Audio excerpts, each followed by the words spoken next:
Have you ever just looked around at the state of modern society, looked at the way our institutions are currently functioning, or I guess failing to function, and wondered why they seem so fundamentally disconnected from the way our ancestors actually built civilization in the first place? Right. It's a question that sits at the very heart of today's deep dive. Welcome. Yeah.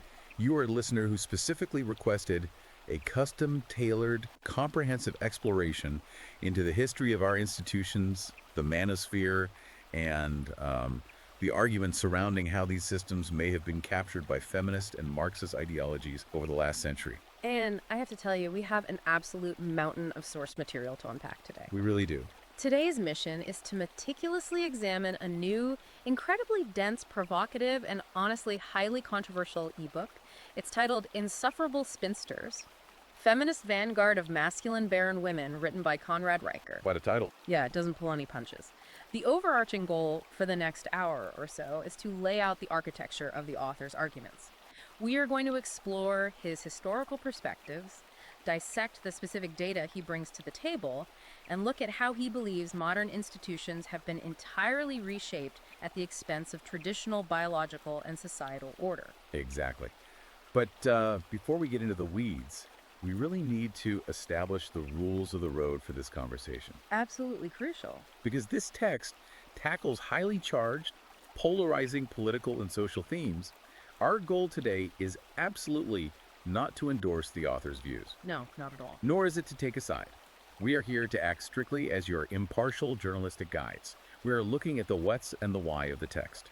By exploring this material, you're going to fully understand the mechanics of the arguments driving this specific sector of modern thought. Precisely. We are mapping the territory of the author's worldview so you can navigate the concepts yourself. So we promise you an ultra-long, incisive, and fascinating exploration that is going to completely challenge how you view the modern world, the history of our institutions, and the complex dynamics between men and women. It's going to be a wild ride. But before we take the plunge, please make sure to like and subscribe to support the show. We also highly encourage you to go to Amazon Kindle and Google Play Books right now to buy the ebook so you can follow along with the staggering amount of data we're about to cover. Highly recommend having the data in front of you. And be sure to follow the author at Conrad Riker on Substack. Okay, let's start at the beginning of the book, because Riker doesn't start where you might expect, like modern internet culture or recent politics. Right, he drops us straight into the 1800s. Yeah, completely reframing the history of the unmarried rebel and introducing this foundational concept he calls spinster economics.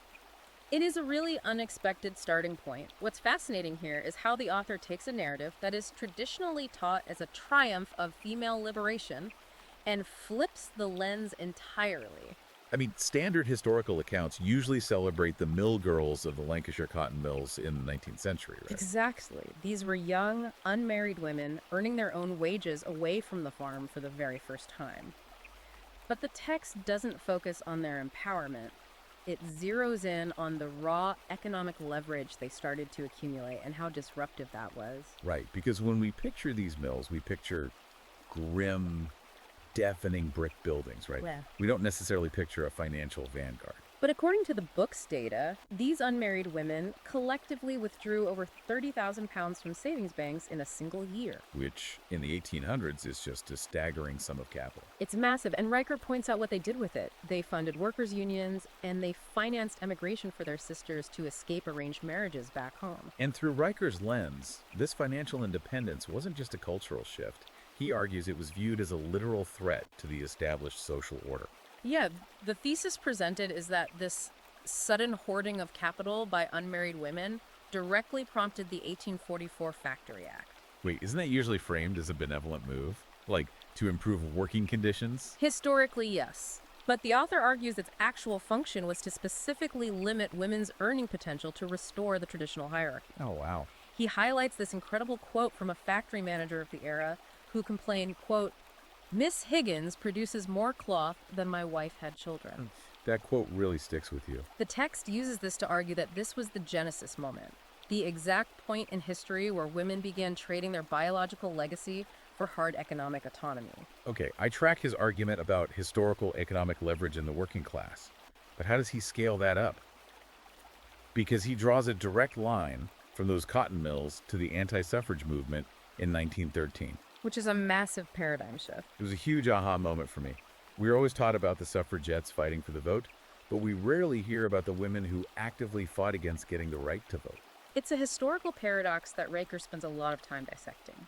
He points to Mary Augusta Ward, who founded the Women's National Anti-Suffrage League.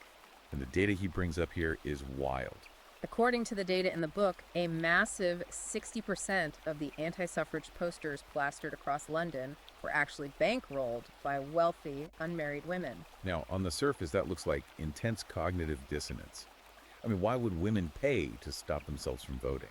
It makes no sense until you hear his explanation of the strategy behind it. Right, the author asserts this is a highly calculated move. Exactly. These spinsters, as he categorizes them, were simultaneously and privately lobbying for the Married Women's Property Act. So they wanted the money, not the vote. They preferred hard, tangible economic control over the symbolic legislative power of the ballot box. By not voting, the argument goes, they could control the purse strings of society without taking on the civic, domestic, or political responsibilities that they associated with being a voting wife. They essentially wanted the financial leverage of a man with none of the societal obligations. Which leads right into his perspective on how these unmarried women operated in the corporate world.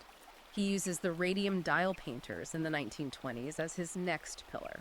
Now, the story of the Radium Girls is well known. Young women painting watch dials, getting radiation poisoning, their jaws literally decaying, while the company denied everything. A horrific chapter in industrial history. But Riker focuses on who actually blew the whistle. It wasn't the male supervisor. Right. It was two childless women, a chemist named Florence Wall and a physicist named Grace Fryer. And the connection the author makes here is crucial to his overarching thesis. He notes that these two women were working 80-hour weeks. Because they were completely unencumbered by childcare or domestic duties. Precisely. They had the sheer time, energy, and singular focus required to meticulously document the corporate lies that this radioactive glow was harmless. Corporate executives allegedly tried to dismiss them as hysterical spinsters, right? Yes, but Riker argues that their lack of children was actually their ultimate weapon. It made them immune to the usual threats of ruining their family's livelihood. You can't threaten a mother's ability to feed her kids if she doesn't have any. He finds a similar dynamic over in Hollywood around the same time, pulling financial ledgers from MGM Studios in 1936. The Jane Murfin example. Yeah, he profiles Jane Murfin, a screenwriter who was pulling in $1,500 a week. The book notes that this was triple the average salary of her male counterparts. Triple? And how did she pull this off? Riker claims her secret was living in a lavender marriage. For those who might not know the term, a lavender marriage was essentially a marriage of convenience. Right, often used in classic Hollywood to conceal a person's sexual orientation, or simply to provide a socially acceptable cover so they wouldn't be bothered by traditional domestic expectations. The author points out that studio boss Louis B. Mayer, who was notoriously strict about traditional values on screen, fully tolerated this arrangement behind the scenes. Because without a real husband or children to tend to, Murfin was a machine. She churned out 19 scripts in 5 years, working through holidays and pulling all-nighters. So Riker takes this historical data and posits that Hollywood's highest paid writer was brilliantly exploiting a system designed to contain her. Specifically by leveraging the freedom of her spinsterhood. Okay, so if Riker is arguing that this historical lack of domestic ties created a unique kind of economic power, how does he translate that to today? He makes a massive leap into what he calls modern spinster economics and the spinster stimulus.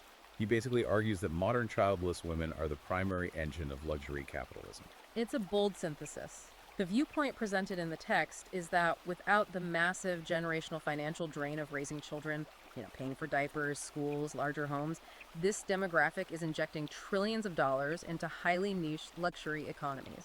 For example, he cites a statistic claiming that never-married females drive 68% of all luxury goods sales in Milan. The imagery he uses is striking. He describes a demographic that can drop $8,000 on a Birkin bag without blinking, precisely because that capital isn't being diverted into a college fund. And it's not just handbags. The dive he takes into the booming pet industry is fascinating and honestly a little dystopian the way he frames it. He values the modern pet industry at $78 billion. But he goes beyond just people buying high-end dog food. He paints a picture of the Rainbow Bridge facility in Osaka, Japan. This is a massive 24/7 pet funeral home. Right. And according to his data, it has processed 400,000 pet funerals since 2010. He also describes these Necker Jinja cat shrines in Tokyo where devotees are literally buying gold-plated litter boxes. And the analysis he applies to this isn't just, oh, people love their pets. No, Riker frames this massive economic sector as a psychological misdirection. The thesis is that maternal instincts are deeply hardwired biologically, and in the absence of human children, urban loneliness is being medicated through extreme, hyper-consumerist behaviors focused on animals. The pet industry, in his view, is monetizing unfulfilled biological imperatives. Which naturally brings up the question of political power. If this demographic has all this disposable income and time, how does that shape the systems around them? Riker draws a parallel back to the 19th century Boston marriage. Which was a term for two wealthy, unmarried women living together, pooling their resources, and often redirecting male-generated capital towards social reform movements. He claims the modern equivalent of the Boston marriage is playing out right now in our voting demographics. The book relies on demographic voting data here, claiming that metropolitan areas with over 30% single women over the age of 35 consistently vote 70% Democrat. And the author's interpretation of this data is highly specific. He argues that this demographic, lacking a traditional family structure or a husband to rely on, essentially votes to create a state-sponsored surrogate husband. They vote for expanded social safety nets, subsidized healthcare, and robust civic infrastructures. Riker provocatively calls these urban centers matriarchal fiefdoms, arguing that the political landscape is being actively warped to accommodate and subsidize the single, childless lifestyle. But he doesn't let that lifestyle off the hook financially or biologically. He has an entire segment on what he calls the cost of the biological clock. He spends a significant amount of time tearing into the $12 billion fertility clinic industry. And this is where the statistics get really stark. He pulls CDC data showing a 63% natural conception rate for stay-at-home mothers aged 25 to 30. He then puts that right up against the corporate world. Yes, specifically targeting major tech conglomerates like Apple and Facebook. Which made headlines around 2014 when they started offering egg freezing programs as a corporate perk. The underlying promise was that women could freeze their eggs, dedicate their biological prime to climbing the corporate ladder, and then seamlessly thaw those eggs and have a family in their late 30s or 40s. Right, the ultimate have-it-all promise. But Riker's data paints a very different reality. According to the book, the live birth rate for tech employees over 35 who actually attempt to use these corporate egg freezing programs is a dismal 17%. The mechanics of egg freezing, the viability of the thaw, the uterine receptivity later in life are far from a guarantee. The author's conclusion here is quite severe. He argues that these women are being sold a biological falsehood by corporate entities that simply want to extract their most productive labor years. The text asserts that by the time these women realize their biology won't neatly cooperate with their career timelines, they end up funneling their accumulated wealth straight into the grief counseling and IVF industries. Through his lens, it is a tragic trade-off where biology ultimately wins out over corporate ambition. So, if the underlying premise of that entire first argument is that biology is an undefeated force, that transitions us perfectly into his deep dive on the literal science of sexual dimorphism. He argues that the physiological, biological differences between men and women aren't just minor variations or social constructs. He calls them the absolute foundational building blocks of human civilization. And he says ignoring them is dangerous. He introduces this concept of the testosterone tax. This is where the book heavily leans into evolutionary biology and physiology. To illustrate this tax, Riker cites a comprehensive study analyzing 10,000 male firefighters. And the biological data revealed that these men had telomeres that shortened 30% faster than those of average civilians. For those unaware, telomeres are essentially the protective caps at the ends of DNA strands. Kind of like the plastic tips on shoelaces that keep them from fraying. Right, and in biological terms, shortened telomeres usually correlate with accelerated cellular aging and degradation. But nature built in a crazy adaptation, right? Because despite that rapid aging, their immune system is compensated by producing twice as many T cells. Riker frames this as a biological trade-off. Men are literally built to burn the candle at both ends. They age faster under extreme kinetic stress, but they burn a much brighter, more resilient flame to endure those exact dangerous environments. Exactly. And the author relentlessly emphasizes these physical disparities when looking at the labor that sustains modern life. He points to the Alaskan king crab fishing industry, noting the crews are 99.9% male. He doesn't attribute this to systemic sexism. No, he attributes it to pure biology. He cites OSHA data explaining that the 15-foot ocean swells typical in the Bering Sea triggers severe vomiting and vertigo reflexes in 70% of women, compared to only 20% of men. The perspective the text offers is that occupational survival in the most brutal environments is dictated by physiological tolerance. Riker bluntly argues that the only reason society has crab on its dinner tables or oil from deep-sea rigs is because male physiology can absorb that level of kinetic punishment. He goes even deeper into the physiology, talking about muscle mass, specifically myonuclei reserves. For those unfamiliar, myonuclei are the nuclei found in muscle fibers. Riker uses Arnold Schwarzenegger as his primary example here. When Arnold was younger, he built massive muscle. Even if he stopped working out and shrank, his muscle cells retained those myonuclei. It's a cellular memory that allows men to regain lost muscle mass up to 50% faster than women. And to prove that this isn't just a modern phenomenon isolated to bodybuilders, the author pulls from archaeological records. He points to the excavation of Viking graves, where data shows male skeletons possessing femur bones that were, on average, 20% thicker and denser than female skeletons. Riker's argument is that this bone density wasn't a product of patriarchal privilege. It was the biological result of hauling massive wooden-long ships over jagged glaciers. His overarching thesis is that male physical strength and muscular memory are the literal tools that were utilized to build, expand, and defend early societies. Okay, so the physical differences are stark, but how does he apply that to decision-making? Because he takes these biological realities and applies them to the concept of decisiveness versus consensus. And the historical example he uses here is absolutely chilling. He looks at the 1928 polar expeditions. It's a very grim comparison. According to the historical data presented in the text, that year saw Roald Amundsen lead an all-male team that successfully navigated the lethal freezing conditions of the Arctic. However, an all-female expedition attempted a similar feat that same year, and it ended fatally. Riker refuses to attribute this to bad luck or poor funding.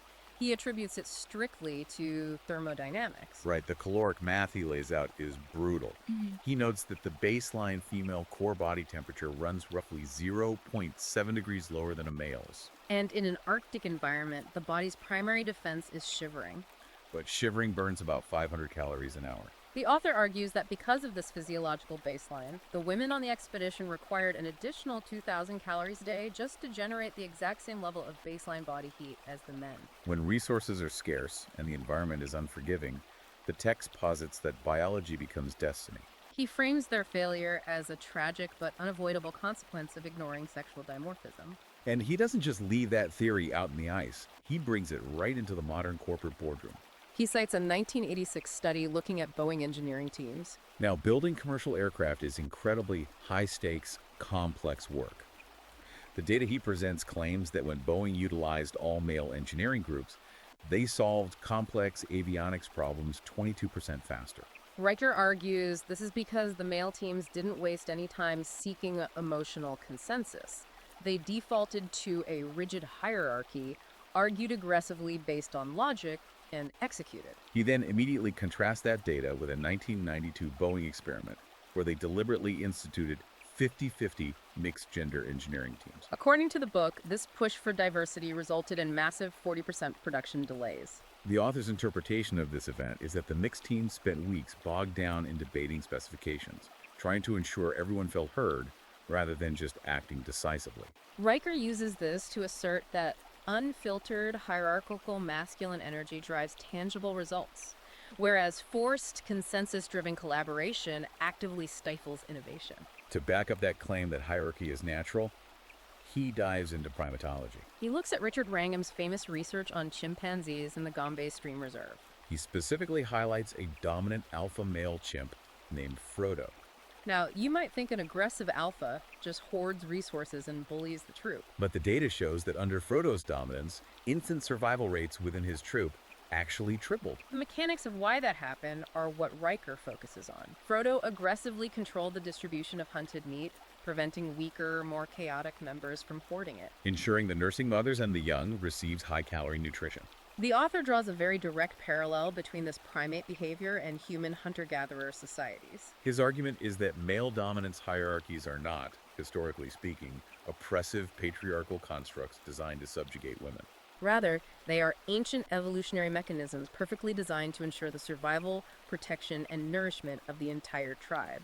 Which brings us to perhaps the most controversial, intense concept in this entire section. What Riker calls the disposability of men, or the Atlas paradox. He essentially asserts that our entire civilization is built upon the unspoken foundation of patri-sacrifice. The data he pulls to support this is sobering. Looking at modern statistics from the CDC, the book highlights that men die on the job 94 times more often than women. Furthermore, men work 82% of all overtime hours in hazardous death trap industries: roofing, deep-sea welding, logging. And consequently make up 93% of all workplace fatalities. That is a staggering statistic, 93%. And Riker's point is that this isn't a glitch in the system. Exactly. The text presents the viewpoint that this is a core feature of human society. Riker argues that men are, and always have been, treated as expendable utility objects. Their disposability is the currency used to purchase the safety, comfort, and infrastructure of the broader civilization. He illustrates this expendability by looking back at military history, specifically the Battle of the Bulge in 1944. During that brutal winter offensive, American commanders deliberately sent green, unproven replacement troops straight to the front lines, directly into German machine gun fire. They suffered an atrocious 90% casualty rate. Why? Because the seasoned, experienced troops were deemed too strategically valuable to lose in a meat grinder. The raw young men were pure cannon fodder. He also references the ancient Spartanagoge, the brutal training system where young boys were separated from their mothers, pushed to the brink of starvation, and forced to fight each other. The Agoge had an estimated 20% mortality rate just during training. The author's ultimate thesis here is that societies that accept, harness, and utilize male disposability are the ones that survive, conquer, and build empires. Conversely, he argues that any society that attempts to coddle men or applies gender-neutral safety and comfort standards will ultimately weaken itself to the point of collapse. Wow. Okay, so we've established his view on history, economics, and biology. Let's pivot into how the author applies all of this to the modern family structure. The core focus here is Riker's explosive claim that feminism's hijacking of womanhood, specifically by convincing women to prioritize corporate careers over motherhood, has triggered a literal global demographic winter. The author begins this critique by examining the philosophical origins of this cultural shift. He takes direct aim at Betty Friedan, who is widely considered one of the mothers of second-wave feminism. And her famous concept of the problem with no name, the idea that 1950s housewives were secretly miserable and suffocating in their suburban homes. Right, the foundational text of the movement. But Riker attacks the methodology of how Friedan reached that conclusion. He does. The book argues that Friedan's survey was deeply flawed and statistically irrelevant, because it was conducted on a highly unrepresentative elite sample. Just 200 highly privileged Smith College alumni. Riker contrasts this small elite echo chamber with broad government data from the 1950s. According to his research, 80% of average American housewives at the time reported being very satisfied with their domestic lives and family roles. The author's viewpoint is that a manufactured grievance, born in the Ivy League, was maliciously projected onto the entire female population, successfully tricking generations of women into viewing the creation of a family as a form of systemic oppression. And according to Riker, the consequences of that philosophical trick are playing out right now across the globe. The data he pulls together to illustrate this global demographic winter is genuinely shocking. Let's look at Japan. He points to the well-documented rise of herbivore men who have completely retreated from romantic relationships and ambition. This withdrawal has helped drive the Japanese birth rate down to a critical 1.34.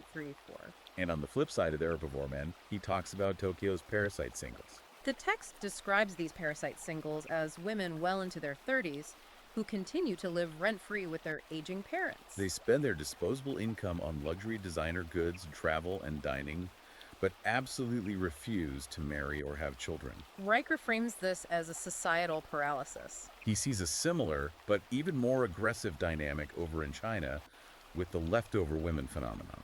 He cites a study indicating that 58% of urban, professional Chinese women under the age of 35 flat out refused to date any man earning less than 200,000 yuan a year. The author categorizes this as hypergamy gone wild. Hypergamy, fundamentally, is the sociological term for the tendency usually observed in women to seek a partner of higher socioeconomic status. Riker argues that as women entered the workforce and raised their own incomes, their hypergamous demands didn't adjust, they amplified, The result is that millions of average-earning men are being entirely priced out of the marriage market. leaving a massive population of successful women single and childless because they refuse to marry down. But the most intense example he gives is South Korea, which currently holds the grim title of having the lowest fertility rate in the developed world. Sitting at 0.8. That is well below the replacement level of 2.1. Riker describes a dystopia in Seoul featuring ghost apartments. Literally entire floors of newly built residential towers sitting completely empty because newlywed couples simply refuse to procreate. The book attributes this Korean collapse to a triad of institutional pressures.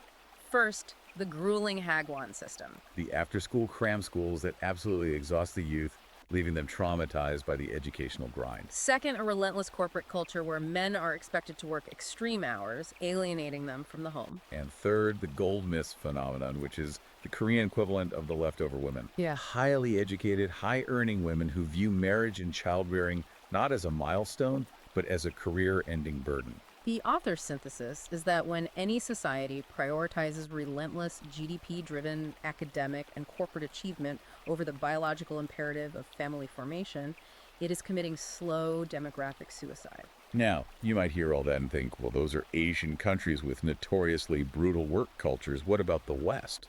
But Riker anticipates that counter-argument. He takes direct aim at Scandinavia, which is globally held up as the absolute gold standard for egalitarianism and gender equality. He calls it the Nordic paradox. It's a compelling point of data. Despite Sweden spending upwards of 600 million kroner annually on state-funded IVF treatments, And despite having some of the most robust social safety nets on the planet, their fertility rate continues to decline. to explain why, Riker cites a fascinating study from the University of Oslo regarding their famous shared parental leave policies. This blew my mind. The assumption is that if you force men to take paternity leave, it levels the playing field for women in the workplace. But what did the data actually show? According to the text, the data showed that when men took state-mandated paternity leave, it actually resulted in a 12% drop in overall household income. Furthermore, female hiring rates in certain sectors actually dropped because corporations sought to avoid the operational chaos of having dual unpredictable absences from both male and female employees. The author uses this to argue that trying to socially engineer absolute equality through state policy always backfires. Because it fundamentally ignores the different biological drives and societal utilities of men and women. And if that policy backfires economically, he argues it backfires even worse psychologically on the children. This is a heavy section. Riker cites a massive Harvard longitudinal study that tracks 17,000 children from infancy. The data presented claims that infants subjected to 50 or more hours of non-parental institutional daycare before the age of 5 develop cortisol stress profiles that are remarkably similar to those of combat veterans. And by the time those kids hit the 3rd grade, they exhibit 300% higher rates of behavioral aggression. The author vehemently rejects the modern it-takes-a-village model of outsourced institutional childcare. He argues that stuffing infants into corporate daycare centers so their mothers can return to sending emails inflicts severe, measurable physiological stress on children who are biologically, evolutionarily wired to be in the constant presence of their mothers. He reinforces this with a Swedish study tracking 10,000 kids. According to Riker's reading of the findings, children raised primarily by single fathers or otherwise deprived of maternal care show 300% higher rates of ADHD. Why the huge disparity? The author points straight back to neuroscience. The text details how a maternal brain literally rewires itself during pregnancy.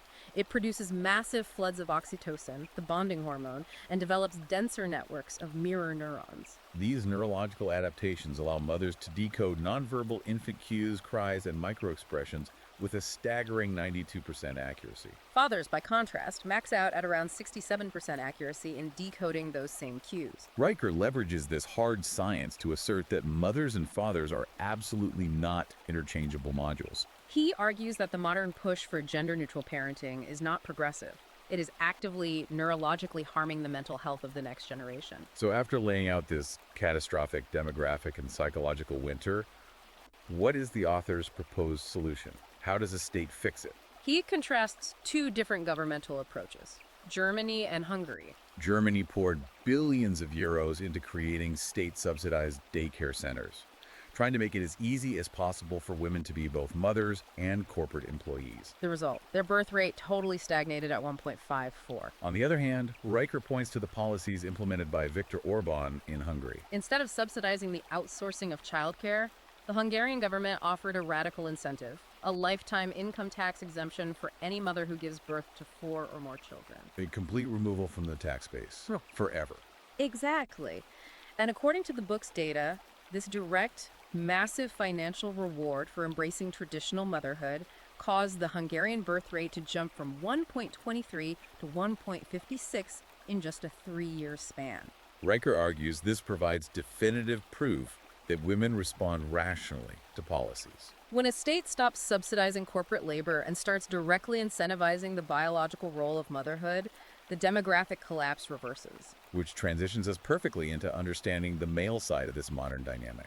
If those first few chapters were about how women have been led astray by feminist ideals, Section 4 is about the impossible paradox that modern men are currently trapped in. Riker calls it the double bind of masculinity and the vulnerability trap. The core argument here is that men today are simultaneously demanded to be leaders, but punished for exerting authority. And commanded by society to show vulnerability, but utterly destroyed when they actually do. The author begins dissecting this vulnerability trap by looking at the corporate workplace. He cites a decade-long Harvard study tracking 2,000 men. The findings were stark. Men who actually followed HR advice to open up, be vulnerable, and share their insecurities with their teams saw their subsequent leadership and promotion opportunities drop by a staggering 80%. 80%? That is a career death sentence. It is. The text contrasts this group with emotionally restrained men who maintained strict stoicism. Those men reliably maintained or increased their authority. And to prove that this psychological bias translates into tangible financial consequences, Riker references a Wharton School analysis of 2,000 corporate earnings calls. The data revealed that executives who displayed emotional fluctuation, stress, anxiety, or visible frustration saw their company's stock prices drop 3 times more than CEOs who delivered equally bad financial news with absolute stone-faced stoicism. The market literally penalizes male emotion. And the real-world examples he pulls to illustrate this are just brutal. Remember Braden Wallach? The guy who became known as the crying CEO on LinkedIn. He posted a tearful selfie admitting how hard it was to lay people off. According to Riker's data, Wallach admitted to losing 80% of his clients after that post went viral. Society didn't reward his empathy. The market perceived him as weak and abandoned him. Riker compares him directly to Delta Airlines CEO Ed Bastian. Bastian had to announce massive layoffs during the pandemic, did it with zero emotion, completely stone-faced, and Delta stock actually rose. The author also looks at internal corporate engineering cultures. He claims that Meta pushed thousands of male employees to participate in emotional agility workshops, encouraging them to unburden themselves. Shortly after, Meta fired 2,500 of those men during a restructuring. The text implicitly suggests a correlation, arguing that revealing weakness makes you the first target for elimination. Riker contrasts this emotionally driven culture with Elon Musk's SpaceX, which the book describes as operating on 90% male, deeply stoic, high-pressure teams. SpaceX achieves incredible aerospace milestones, Riker argues, precisely because they ruthlessly ignore the modern HR push for emotional processing and focus entirely on hypermasculine execution. And this brutal double standard isn't just in the boardroom. It extends deeply into the modern dating market. Riker presents massive data sets from Tinder analyzing millions of swipes. We all hear the societal narrative that women want sensitive, emotionally available men. But the algorithm tells a different story. The data shows that women swipe right 67% more often on profiles displaying explicitly assertive or dominant traits. But here's the paradox the author highlights. In follow-up qualitative interviews, those same women frequently label those exact dominant traits as toxic masculinity. Yet their behavioral data, their actual swipes, overwhelmingly favor it. Furthermore, the Tinder data reveals that male profiles showing any hint of sadness, or pictures where a man is crying, receive 84% fewer matches. The author's conclusion is that women possess a hardwired biological desire for strong, stoic men who can provide security, even as modern societal conditioning trains them to publicly state they want sensitive partners. And Riker proves that this hypocrisy literally shows up in hard dollars and cents. He analyzes data from medical crowdfunding campaigns, people begging the internet for money to survive illnesses. The text claims that when a man writes his campaign using aggressive, stoic phrasing, like, "This illness is kicking my ass, but I'm fighting," his campaign averages $473 per donor. But if a woman uses that exact same aggressive phrase, she pulls in $692. And the data gets even more damning when analyzing vulnerability. According to the book, when men admit genuine fear, using phrases like "I am terrified" or "I feel broken," their average donations absolutely plummet by 37%. Society closes its wallet to a broken man. However, when women use those exact same words of despair, their donations surge by 43%. Riker's grim synthesis is that society actively weaponizes vulnerability. It rewards it as a protected female privilege, triggering the instinct to rescue, while simultaneously financially and socially punishing men who dare to ask for help. He even traces this dynamic through pop culture to show how deeply embedded it is in our collective psyche. He notes the Hollywood dichotomy. Audiences will pack theaters and cheer wildly for a hyper-masculine silent hero like John Wick as he violently shoots his way through 300 goons to avenge a dog. We love male hypercompetence and violence deployed for a righteous cause. Yet, when a male hero shows actual psychological fracturing like Brad Pitt's character in Fight Club, or when Daniel Craig's James Bond literally cries in No Time to Die, audiences recoil.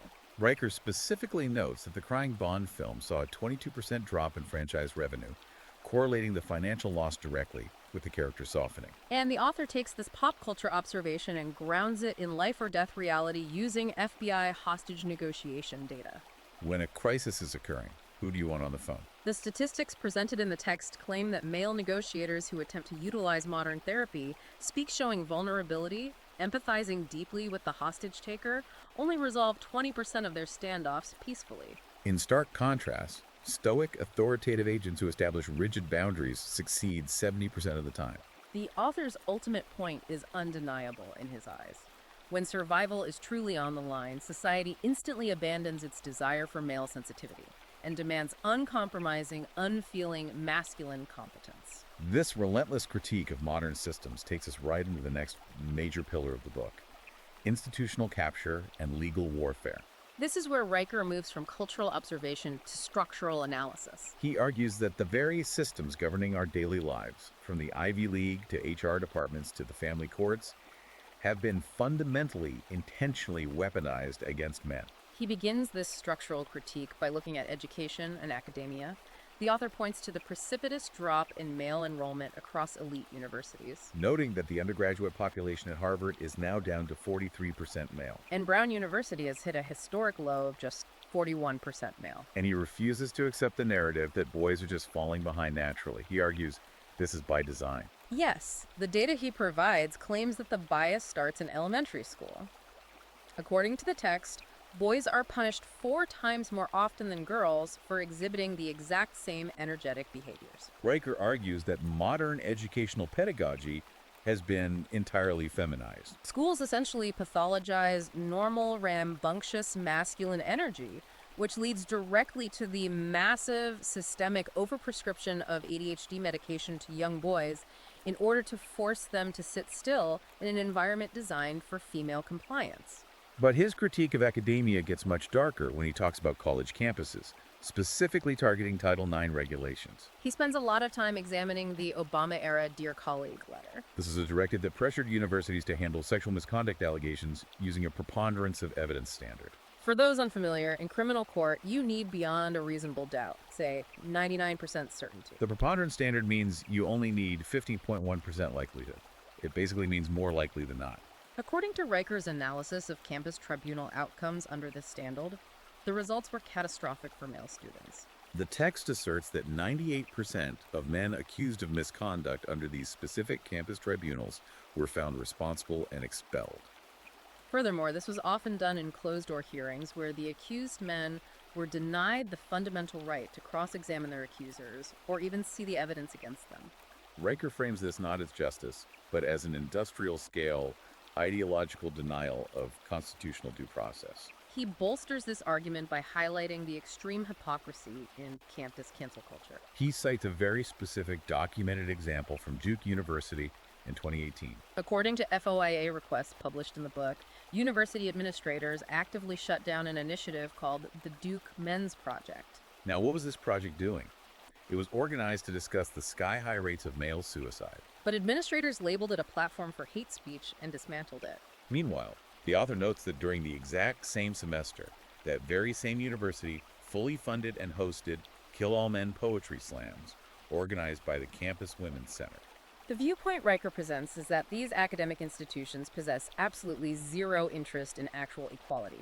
Their true operational goal is the systemic suppression and humiliation of male voices. And if you think the campus tribunals are bad, wait until you hear his analysis of the actual legal system. Moving from academia to the courtroom, the author delves into the family courts and the broader justice system. He starts with a jaw-dropping baseline statistic from the U.S. Sentencing Commission. For committing the exact same crime with similar criminal histories, men receive prison sentences that are, on average, 63% longer than those given to women. Riker presents this disparity as undeniable evidence of a systemic gynocentric bias deeply embedded in the justice system. The law inherently views male behavior as inherently more dangerous, more culpable, and less worthy of rehabilitation or mercy than identical female behavior. But the real battlefield, according to the book, is the family court system. This is where Riker really goes on the offensive. He cites data showing that in the state of Massachusetts, mothers are granted primary physical custody 86% of the time in contested divorces. Why is that number so skewed? The author attributes it to the lingering, invisible effects of the tender years doctrine.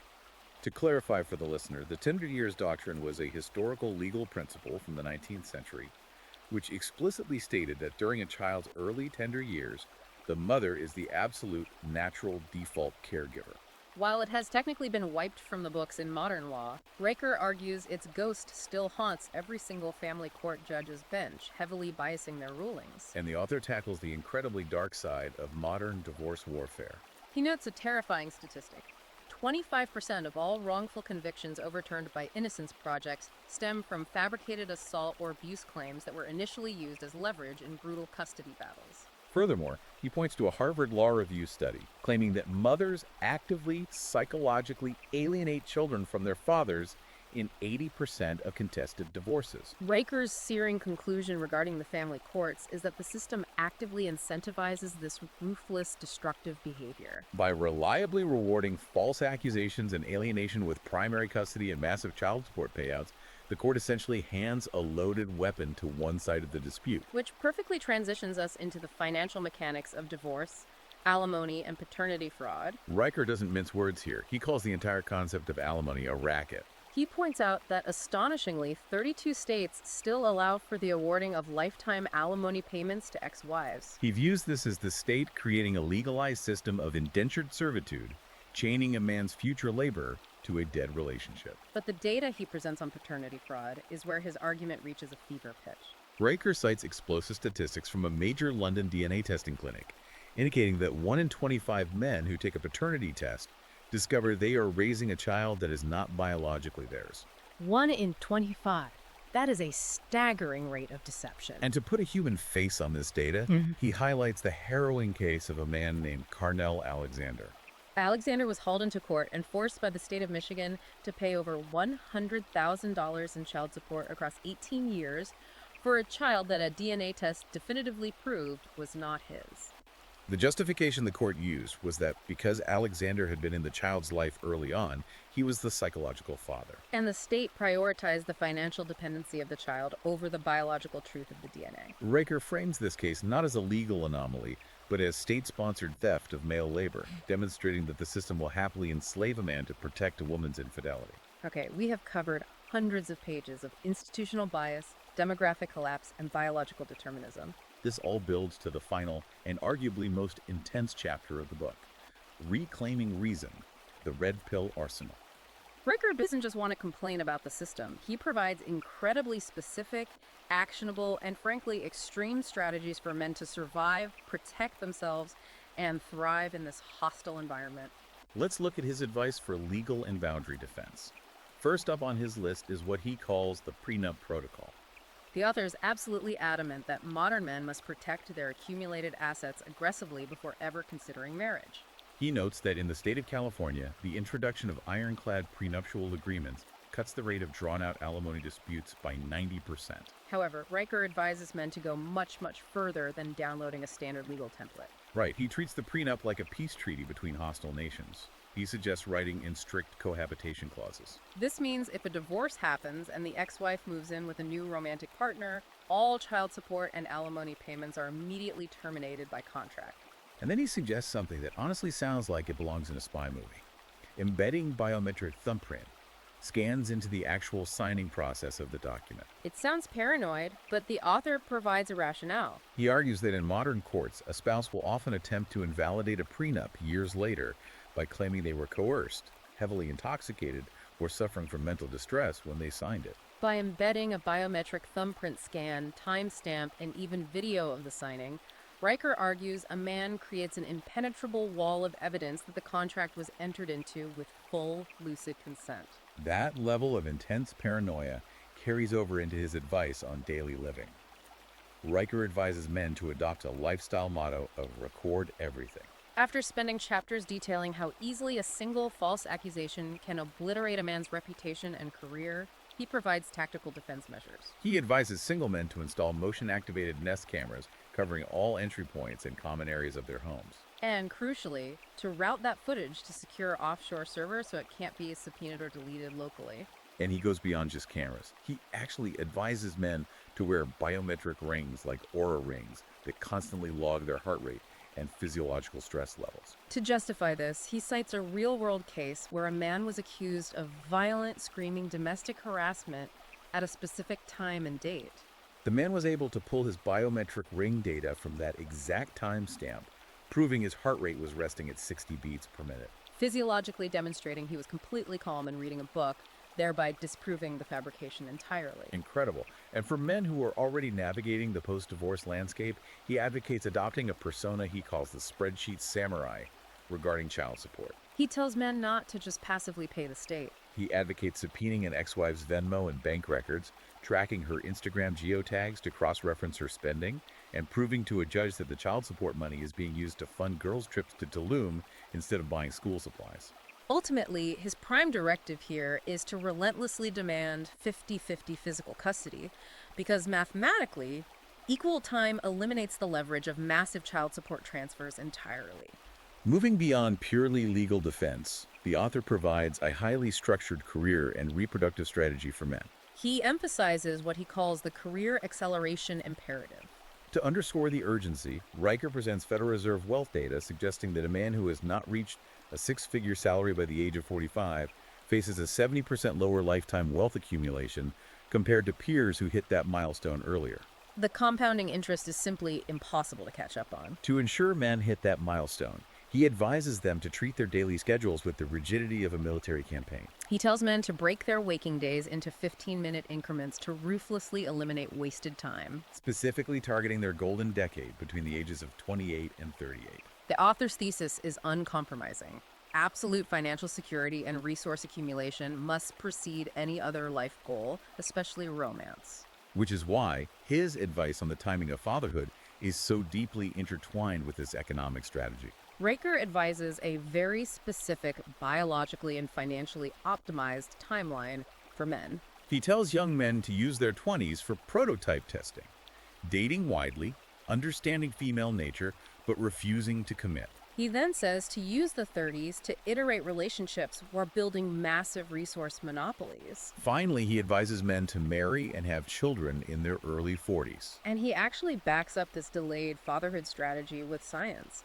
He cites a massive London School of Economics study, which tracked 200,000 births over years. The data clearly show that children conceived by 36 to 40-year-old fathers scored significantly higher on standardized cognitive tests than the children of 26-year-old fathers. And Riker's interpretation of this study is crucial. He doesn't argue that the older sperm has better DNA. In fact, biology says the opposite.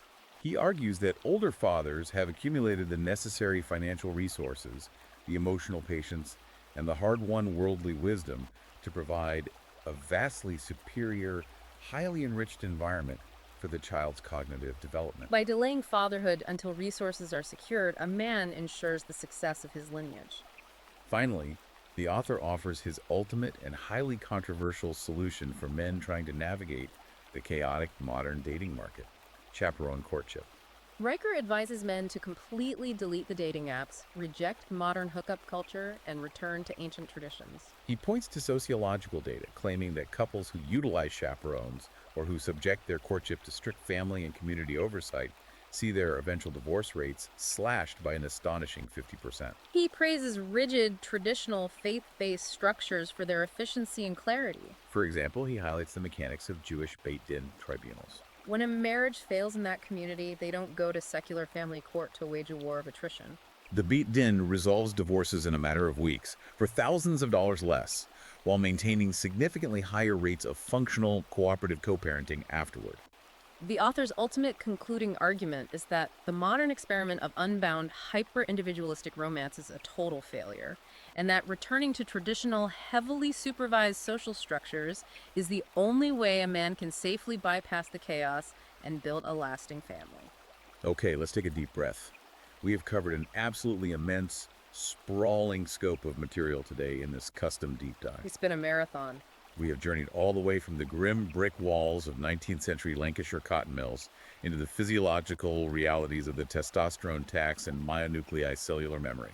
We've dissected the $78 billion spinster pet industry, unpacked the brutal biases of the family court system, and detailed the extreme, spreadsheet-driven strategies of the red pill arsenal. We have explored Conrad Riker's incredibly controversial, polarizing worldview exactly as you requested, leaving no stone unturned.